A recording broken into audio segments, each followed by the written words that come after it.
ಬಾಡಿಗೆ ಮನೆಯಲ್ಲಿದ್ದ ವೃದ್ಧ ದಂಪತಿ ಶವವಾಗಿ ಪತ್ತೆ.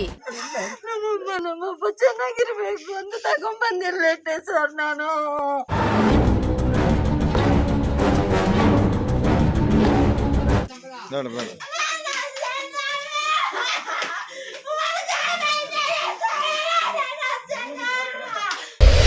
ದಂಪತಿಗಳ ಸಾವಿಗೆ ಕುಟುಂಬಸ್ಥರಿಂದ ಅನುಮಾನ.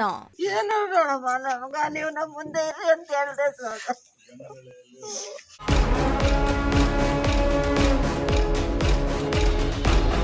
ಎಸ್ ವೀಕ್ಷಕರೇ, ಚಿಕ್ಕಬಳ್ಳಾಪುರದಲ್ಲಿ ಇತ್ತೀಚಿನ ದಿನಗಳಲ್ಲಿ ಈ ಕ್ರೈಮ್ ರೈಟ್ ಅನ್ನೋದು ದಿನೇ ದಿನೇ ಹೆಚ್ಚಾಗ್ತಾ ಇದೆ. ಕೆಲವೊಮ್ಮೆ ರೌಡಿಗಳ ಅಟ್ಟಹಾಸಕ್ಕೆ ಅದೆಷ್ಟೋ ಜನ ಬಲಿಯಾಗ್ತಿದ್ದಾರೆ. ಇತ್ತ ಪ್ರೀತಿ ಪ್ರೇಮ ಅನ್ನೋ ಕಾರಣಕ್ಕೂ ಬಲಿಗಳಾಗ್ತಾ ಇವೆ. ಇತ್ತ ಚಿಕ್ಕಬಳ್ಳಾಪುರದ ಪೋಲಂಪಲ್ಲಿ ಗ್ರಾಮದಲ್ಲಿ ಬಾಡಿಗೆ ಮನೆಯಲ್ಲಿ ವಾಸವಿದ್ದ ವೃದ್ಧ ದಂಪತಿಗಳು ಅನುಮಾನಾಸ್ಪದವಾಗಿ ಶವವಾಗಿ ಪತ್ತೆಯಾಗಿರುವ ಘಟನೆ ನಡೆದಿದ್ದು, ಅಕ್ಕಪಕ್ಕದ ಮನೆಯವರು ಹಾಗೂ ಕುಟುಂಬಸ್ಥರು ಸಾವಿನ ಬಗ್ಗೆ ಅನುಮಾನವನ್ನ ಹೊರಹಾಕ್ತಿದ್ದಾರೆ.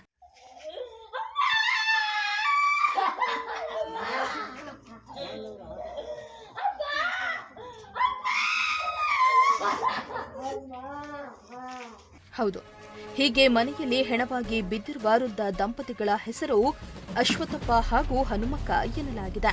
ಇವರು ಮೂಲತಃ ಗುಡಿಬಂಡೆ ತಾಲೂಕಿನ ಜಂಗಲಹಳ್ಳಿ ನಿವಾಸಿಗಳು.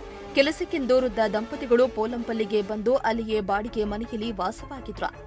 ಇದೀಗ ರಾತ್ರೋರಾತ್ರಿ ಶವವಾಗಿ ಪತ್ತೆಯಾಗಿದ್ದು, ಸಾವಿನ ಬಗ್ಗೆ ಹಲವು ಅನುಮಾನಗಳು ಹುಟ್ಟುಕೊಂಡಿವೆ.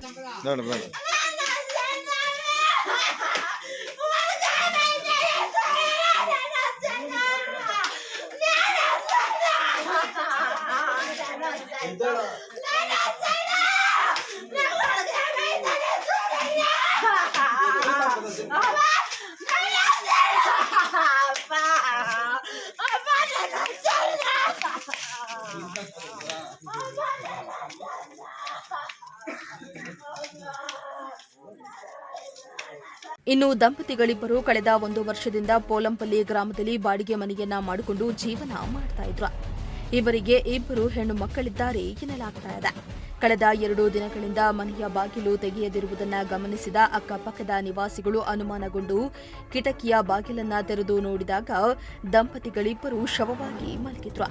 ಒಂದು ಕ್ಷಣ ಸುತ್ತಮುತ್ತಲ ಜನರು ಗಾಬರಿಗೊಂಡಿದ್ದಾರೆ. ಕೂಡಲೇ ಗುಡಿಬಂಡೆ ಪೊಲೀಸರಿಗೆ ಮಾಹಿತಿಯನ್ನ ನೀಡಿದ್ರು.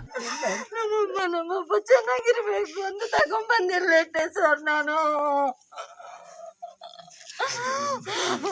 ಏನು ಬೇಡಮ್ಮ ನಮಗ, ನೀವು ನಮ್ಮ ಮುಂದೆ ಇರ್ರಿ ಅಂತ ಹೇಳಿದೆ ಸರ್.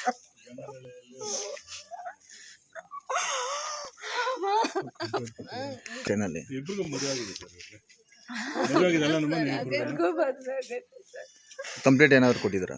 ಸ್ಟೇಷನ್ನಲ್ಲಿ ಕೊಟ್ಟಿದ್ದೀರಾ? ಕೊಟ್ಟಿಲ್ಲ ಸರ್, ಇನ್ನ ಅವ್ರು ಬಂದು ತೆಗೆದ್ರೆ ಗೊತ್ತಾಗುತ್ತೆ ಅಂತ ಹೇಳವ್ರವರು. ಇನ್ನು ಸ್ಥಳಕ್ಕೆ ಗುಡಿಬಂಡೆ ಠಾಣೆಯ ಪೊಲೀಸ್ ಭೇಟಿಯನ್ನ ನೀಡಿ ಪರಿಶೀಲನೆಯನ್ನ ನಡೆಸಿದ್ರು. ಸಾವಿನ ಬಗ್ಗೆ ನಿಖರವಾದ ಕಾರಣ ತಿಳಿದು ಬಂದಿಲ್ಲ. ಇವರು ಆರ್ಥಿಕ ಸಂಕಷ್ಟಕ್ಕೆ ಸತ್ರೋ ಇಲ್ಲವೇ ಯಾರಾದರೂ ಕೊಲೆ ಮಾಡಿದ್ರೋ ಅಥವಾ ಕೌಟುಂಬಿಕ ಕಲಹವೇನಾದರೂ ಇದೆಯಾ ಅನ್ನೋ ಪ್ರಶ್ನೆಗಳು ಮೂಡ್ತಾ ಇವೆ. ಇವೆಲ್ಲ ಪ್ರಶ್ನೆಗಳಿಗೆ ಪೊಲೀಸರ ತನಿಖೆಯಿಂದ ಉತ್ತರ ಸಿಗಬೇಕಾಗಿದೆ. ಮೋಹನ್ ಕುಮಾರ್, ಪ್ರಜಾಶಕ್ತಿ ಟಿವಿ, ಚಿಕ್ಕಬಳ್ಳಾಪುರ.